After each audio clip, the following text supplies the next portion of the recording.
Hey guys, are you a keen footballer or soccer player, or maybe you know someone who is? By watching this video, you will learn what the most common injuries in football are, and I'll give you 3 to 5 exercises that you can do to prevent each of them. So g'day guys, my name is Alex, I am a sports physiotherapist and I work with professional athletes. We all know there is nothing worse than being injured and being unable to play, so this is why I put together this list. It's a comprehensive list of exercises for each of the major injuries that are the most common ones in football and how we can therefore prevent them from happening. So this is beneficial if you know that you suffer from one of these injuries in particular. However, if you just want a general injury prevention program that covers all of them, I'll have that list at the end of the video, and of course I will timestamp the video in the description so that you don't waste your time searching for that area. You'll know exactly where it is, so check out the description. If you found this video helpful at any stage, please consider subscribing to my channel so that you don't miss out on any further videos that are relevant to you as they come out. I also post a lot of sports performance videos, they're not just about rehab. So guys, in football, lower limb injuries, specifically from the hips down, are the most common body area injured. You're more than 17 times likely to get a lower limb injury than any other part of the body. So there are 31 common injuries identified in football, but just 6 of these injuries have been shown to account for more than 50% of all injury absence from playing football. So if you get one of these injuries, on average, you're going to miss between 2 to 4 weeks of playing. So these injuries are 1. Hamstring, 2. Groin injuries, 3. Ankle ligament injuries like sprains, 4. A quads injury, 5. A calf injury, and 6. A knee medial ligament injury. A special mention is of course ACL and meniscus injuries. So if you're a guy, you're 2 times more likely to develop a hamstring injury and 11 times more likely to develop a groin issue than if you're a woman. Whereas ladies, you are over 2 times more likely to develop a quadriceps strain and nearly 4.5 times likely to get an ACL injury, and 2 times more likely to get a syndesmosis, which is an ankle ligament injury as well. So depending if you're a man or a woman, this should kind of change your injury prevention exercises, like what you have included. So these injuries most often reoccur within the first 2 months after returning sport, guys. So make sure that you don't stop your rehab just as you go back playing, because it's most likely going to reoccur within that 2 months after you get back to playing. So guys, let's dive into injury 1, which is hamstring strains. When choosing hamstring prevention exercises or rehab exercises, we just have to think, well, what does the hamstring do? And we know that the hamstring works really hard to decelerate the leg as we're sprinting. We need to have strong eccentric strength, which is lengthening strength of our hamstring. To do this, the Nordic hamstring exercise is going to be our number 1. It has been shown to be effective in preventing hamstring strains in people that have suffered from hamstring injuries in the past. It's really easy to perform. All you need is to tuck your legs underneath a bar or have a partner hold on to your heels. You then fall forward and lower yourself to the ground as slowly as you can. Now, if this is too difficult, sometimes using a prop may be beneficial, but really falling forward and making sure that you're just working as hard as you can for as long as you can is the goal. Other props you can use are a resistance band. We want to do this exercise about 2 to 3 times a week leading up to a season beginning in the prevention sense, but if we're rehabbing, 3 or 4 times a week may be appropriate if we're really trying to get as strong as possible. Nordic hamstring curls are a knee-based hamstring exercise, but we also have to consider hip-based hamstring exercises as well, which brings us on to our second exercise, which is a Romanian deadlift. RDLs can be performed as a double leg or a single leg. The key is to make sure that we're getting hip hinging and not a lot of knee movement. So as seen on the side on here, I'm actually hinging from my hips. My knees are in a slightly bent position, but they're not traveling past my toes. My lower leg stays fairly straight. When performing a single leg RDL, we have to make sure that we do the exact same technique as when we had 2 legs on the ground.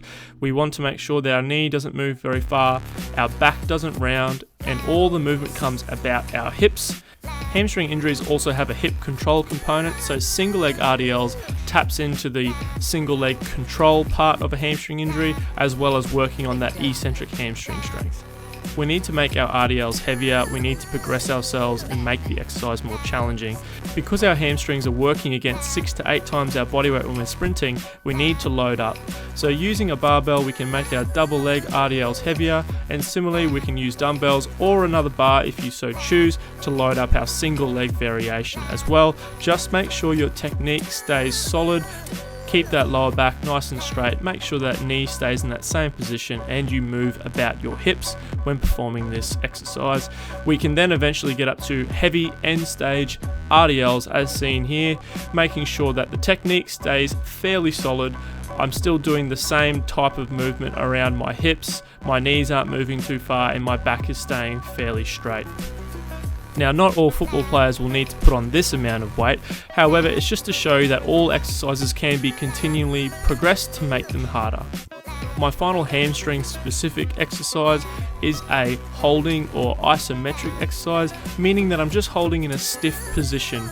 This is because the hamstring at certain points during a sprinting cycle has to be really strong at stopping the leg from moving, so doing a loaded bridge as seen here or another exercise called a Roman chair hold are great ways to work on isometric or holding strength. Set yourself up with a box, we add a plate on top so that you're working against an external load, which is the plate, and your own body weight.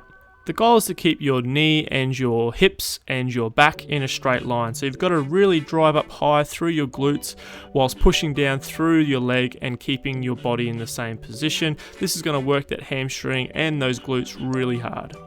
The most important thing that you can do to prevent hamstring injury or to rehab yourself after a hamstring injury is to undergo a block of sprint work where you start at an achievable sprint speed and then you build up a little bit of volume and increase your speed progressively over a 4 to 6 week period. Like I said before, when we sprint, we put 6 to 8 times our body weight through our hamstring.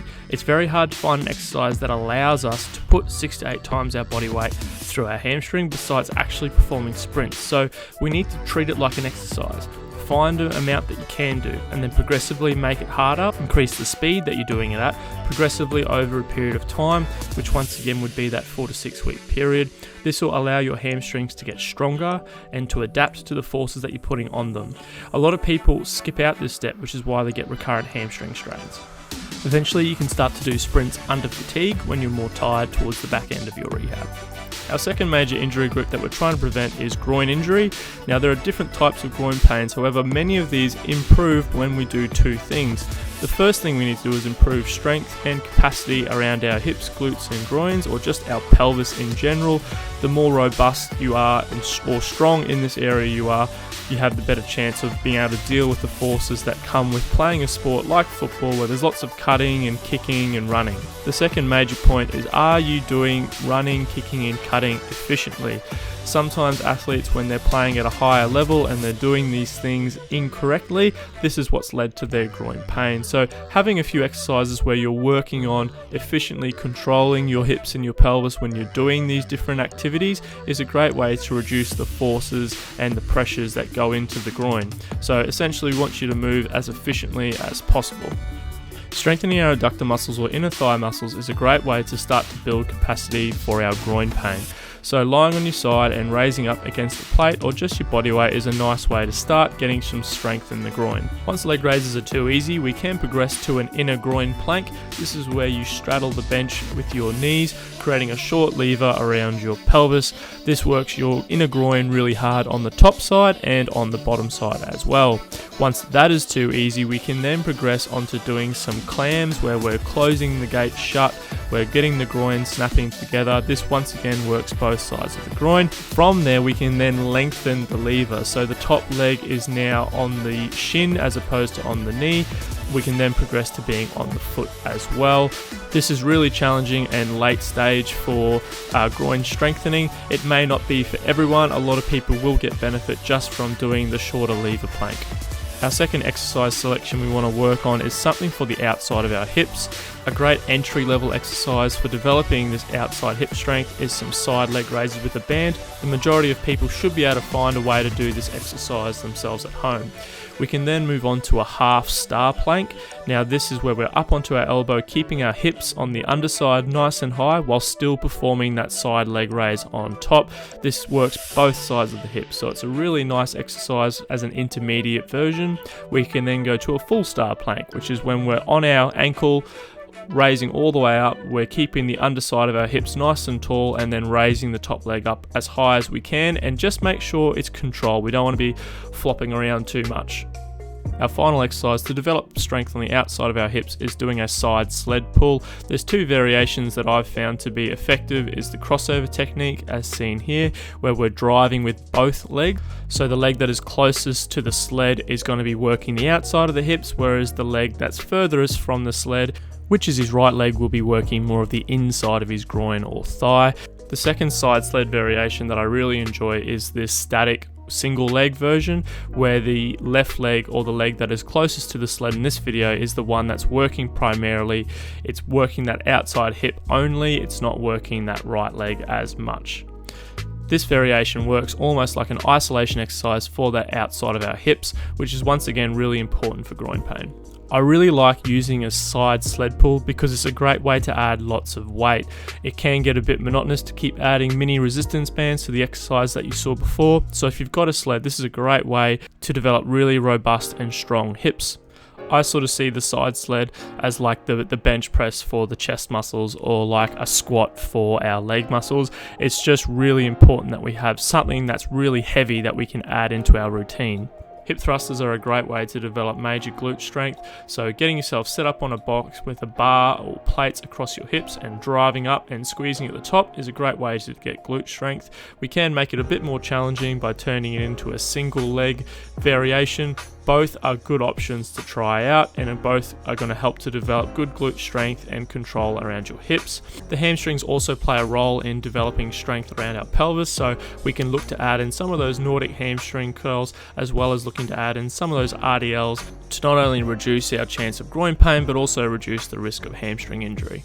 So my last exercise for developing capacity and strength around our pelvis is a single leg squat. We can add weight, so turning into like a goblet squat. This is a great way to develop quad strength. Plus we're also working on that hip control, because it is quite challenging to do a single leg squat. Great exercise to add in.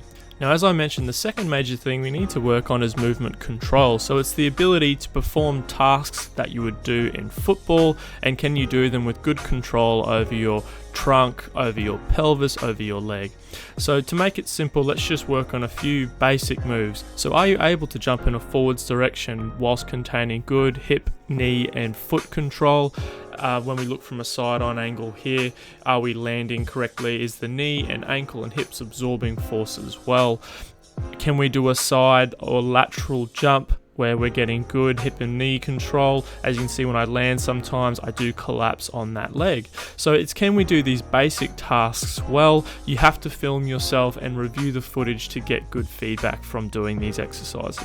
We can then look at more specific football moves like a drop step. So this is if you're jockeying an opponent and you're looking to change direction. Do you have good control over your hips? Do you just take large steps? Could we be doing more smaller steps to get into a better position? Do you have good strength around the pelvis when changing direction? We've also got a side shuffle. So this is working in that frontal plane, and then a change of direction going forwards. Do you have the ability to make sure that you don't collapse when you go to change direction and sprint forwards? We've then got cutting and changing direction. So I would start off with doing it without a football, and then you could add a football into the mix where you're cutting around cones and making sure that you're keeping that nice foot position. This is obviously applicable for other sports like rugby as well.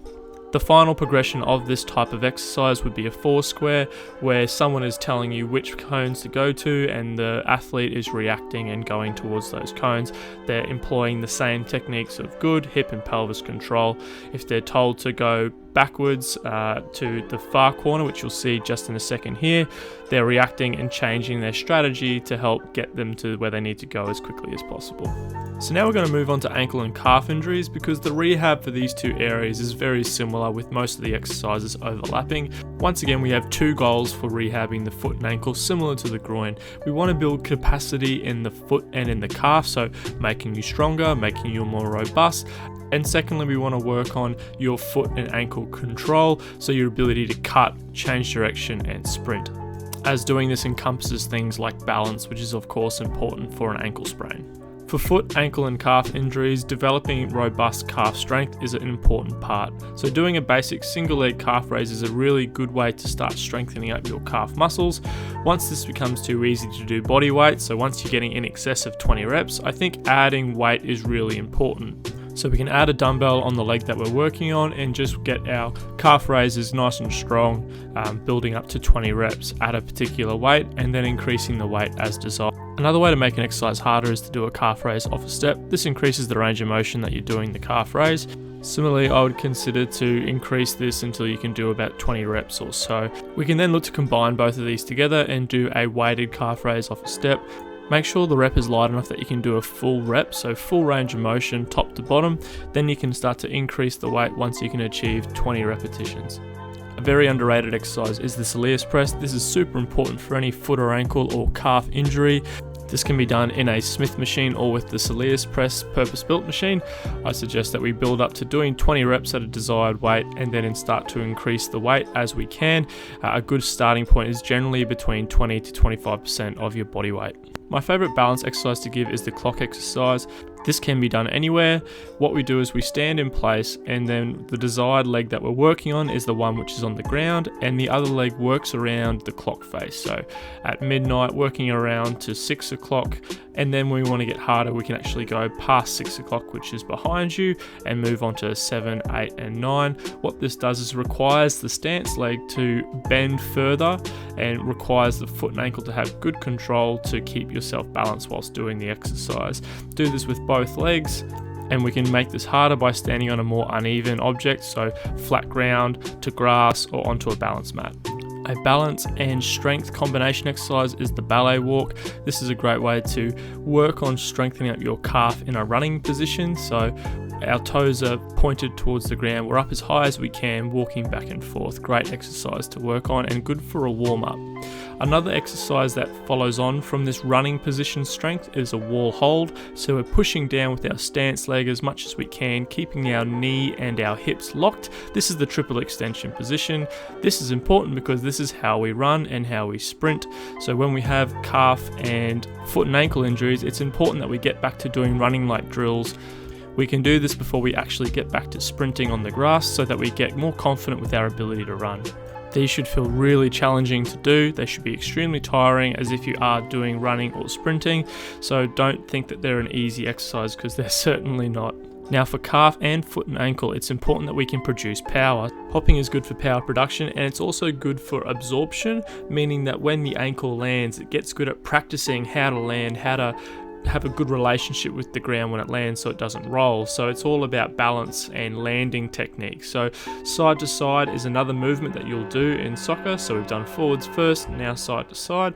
So yes, we did do this for groin, and it's for the same reasons. It's about developing good movement patterns. We then go into doing things like drop steps and practicing drills which we think are appropriate in the football environment. So if you know there is a move that you always do, or there's something that you do that hurts the ankle, practicing doing that movement is a great exercise for you to do as you're going to be doing it in a game. So thinking a little bit laterally about, hey, I like doing this in a game, I'm always doing this in a game, I need to practice it. So once you've done that, we can then just turn it back into the 4 square drill. Now, I'm not saying this is the be all and end all exercise to do, however, it does work on lots of different planes of motion, so forwards, backwards, side to side, cutting, turning, and it's just about, does my ankle feel good? Do I feel in control? If it feels weak, I might have to do more strength work. If I just feel a bit slack, I'm not as powerful, I need to do more power work, so like wall marches or those hopping exercises, you can do more of those. Now we'll be covering quadriceps injuries and knee ligament injuries together in this section. A great way to start preventing these injuries is to develop really strong and robust quad muscles, so the knee extension machine is a great exercise to be using in your repertoire to get really nice and strong quads to help build up that strength around your knee, which is going to be really important in football when you're cutting, kicking, changing direction. Building up the quad capacity is a great place to start if you're not sure where to begin. If you suffer from quadriceps strains often, this is a great substitute exercise to use instead of a knee extension machine if you don't have access to one. All you need is a roller and an elastic power band. It's a great way to get full knee extension, plus your hip is raised up a bit, which for the rectus femoris muscle, which is the muscle that gets torn quite often, puts it in a better position to strengthen it, because this actually also works as a hip flexor as well. However, just know that if you do this exercise, it's a great way to strengthen the quads and help to prevent those quadriceps strains. Now for both the knee ligament injuries and quadricep injuries, doing a single leg squat is a great way to 1, build up quadricep strength, and 2, work on some knee and hip control, which is really important when it comes to those knee ligament injuries. And obviously because it's working the quads, it's going to be good for both the quadricep strain and the knee injury. For both injuries, a nice strong back squat is a great way to build up some quadricep strength, some glute strength. It's a really great compound exercise that's going to be beneficial in just about any rehab. As a football player, I feel this exercise is an absolute must-have in your repertoire, whether it be for rehab or prevention or even just for sports performance. It's a great exercise to have. To get the most out of a back squat, you need to have good technique and the ability to put some reasonable weight on the bar. If you're someone that doesn't have a good technique with your squat, you can substitute the back squat out for the leg press with the single leg variation. However, I would only do this if you still keep up your squatting and work on getting some reasonable technique down to a 90-degree box height.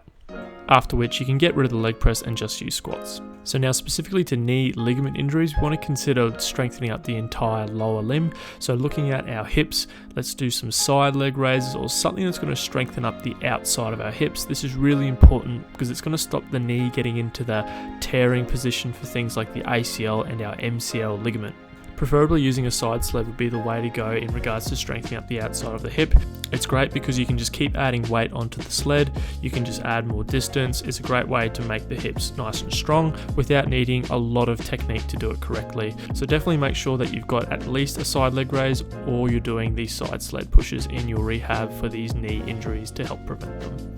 We also want to consider having good hip extensor strength, which is essentially this thrust motion. This is going to make our big glute muscles a bit stronger. It's just going to help with some power with regards to jumping, changing direction and sprinting. We can do it as a double leg version or a single leg version. I'd probably say if you don't have a lot of weight, go straight for the single leg version. Pairing this with squats and with the side sled, you've got a nice all-round hip strengthening routine. Now, any knee prevention program that has a chance of stopping a ligament injury, there needs to be a lot of jumping and landing and control exercises in them, because this is the things that you're going to do when you actually tear your knee. It's going to be when you're running, changing directions, etc. So making sure that you're practicing doing these motions, you're practicing landing with good technique, you're using a nice hip and knee landing pattern, you're not being too stiff or you're not moving too much with the upper body. It's really important to make sure that we practice good jumping and landing techniques, especially in girls that are more likely to do their ACL injuries. So guys, this is the part of the video that I'm going to go through the all-inclusive list. So if you're a man and if you're a woman, how we can sort of be a little bit more specific to you. However, please consider your previous injury history. For example, if you're a guy but you've had an ACL injury in the past, that should be a pretty big focus for these exercises that you choose, even though it's more common in girls. And women, if you suffer from groin pain, make sure you consider having these exercises that would help with groin pain in your program as well, despite the fact it's mostly seen in the male football players. So here is my all-inclusive football injury prevention exercise list for guys. Girls are coming up soon. So these exercises are really important for guys because it takes into consideration that you're more likely to get certain types of injuries, and quite specifically hamstrings is right up there for guys. So we want to make sure we're doing Nordic hamstring curls. These are a great knee-based hamstring exercise, but we also want to have good hip-based hamstring exercise, which is why we're going to include a single leg RDL. A single leg RDL is also good because it is a balanced exercise. It's got that control element that is also important for preventing hamstring strains. You want to have good control around your hip. Up next we have our groin prevention exercises. These are really important to prevent all those niggles around our pelvis and our groin that is really common in male football players. So we want to look at doing our adductor bridge, which is this long lever hip raise where we're holding in that nice strong position and loading up our groin, making it a little bit stronger. This is a great first step exercise. We then want to pair this exercise with a side sled because this is going to help to strengthen up the outside of your hip. So the groin bridge is good for the inside. This is great for the outside of your hip. It's a really neat exercise because you can really add extra weight and load onto the sled. It's really important that you add this in for your groin prevention. Now, if you don't have access to a sled, doing a star plank is a great substitute exercise, and using a mini band around the knees just makes it that little bit more challenging because we're strengthening up the underside of the hip that's holding yourself up, plus the leg that's moving is having to do the same motion, which is a really nice little double exercise there. We want to make sure that we round out the program and have some form of squatting exercise. We can choose to use either a single leg goblet squat as seen here, or we can then look at having a box squat down to 90 degrees. I would probably suggest going for the back squat because we can add a lot more weight and really grow the quads and get nice and strong. However, both substitutes are okay in a prevention program. Quite often players will get calf injuries or ankle sprains, so making sure that we get nice and strong in our calves is paramount. I really like the soleus press. We can add decent amount of weight. It's a great way to develop a muscle that doesn't usually get a lot of work in the gym, so I'll definitely be adding in the soleus press to get nice and strong calves. You'll get the gastroc, which is the bigger calf muscle, working a lot more when doing things like jumping exercises. Speaking of which, we're going to round out the program by including some forwards and some lateral hopping exercises. These are great for the entire lower limb in regards to injury prevention. They're great for the hip, knee, ankle. If we can develop really good landing patterns, if we can be nice and controlled when we're jumping and landing, this is going to help prevent a lot of different lower limb injuries. Okay, moving on to the girls. So women are more likely to get calf and ankle injuries, so we want to make sure that we're doing a little bit more in regards to strengthening up their calves. So doing a single leg raise off a step, now this can be with a weight or without a weight, and making sure that we're adding in the soleus press are two exercises I would definitely include at different parts of the week to make sure that we're getting nice and strong around our calves and strengthening up those muscles around our ankles, which are going to help to make sure that we don't get these ankle sprains and these calf strains. Because women are more likely to get these syndesmosis and ankle sprain injuries, we want to have things like a balance exercise involved in our prevention program. This is a great exercise to get better balance around our ankle and develop good mechanics or good habits when it comes to using our ankle, using our knees, and using our hips. This is also a really good exercise for knee injuries like ACL and MCL injuries, so I definitely encourage something like this in your prevention program. So women are more likely to get quad strains and they're more likely to get knee injuries, so a single leg goblet squat I would actually prefer for women over a back squat. However, I would actually suggest that you have both because one is more control and strength and this one is just straight strength and muscle growth. So having both if you can, but if you had to choose, I would actually choose the goblet squat for women and just load it up as heavy as you're able to with good form and control. I definitely want to have the side sled in there for a number of reasons, but mostly for that knee prevention. This is going to strengthen the outside of your hip. It's going to mean you have better knee control because you've got the strength in your hip to control what the knee is doing. Once again, the side sled is super beneficial because we can really load it up. Girls are able to really put on decent amount of weight. There's not a lot of technique involved. Definitely encourage it if you have access to this equipment. If you do not, just remember we can do the full star plank as a great substitute exercise for the side sled. Now for those knee ligament injuries, we want to have these hops back in the program, so forward hops and side to side hops are a great way to make sure we get good foot, ankle and knee control. We've got the ability to control what our knee is doing. We want to have this in our program. I think it's pretty non-negotiable for women considering how often they do get ACL injuries and MCL injuries in the sport. Finally, to round out the program, we're going to add in one hamstring based exercise, and this is going to be the Nordic hamstring curl. This is a great exercise and has been shown in soccer players and football players to reduce the incidence of hamstring tears in the season. So it makes sense that this is the one exercise that we'll add in the female prevention program to help reduce this injury, which is still common in women. Guys, thanks so much for listening. Please consider subscribing to my channel so you do not miss any further videos as they come out. My name is Alex, I'm from Physio. If you do want any specific help, please check out my website, which is in the description. Otherwise, I'll see you in the next video.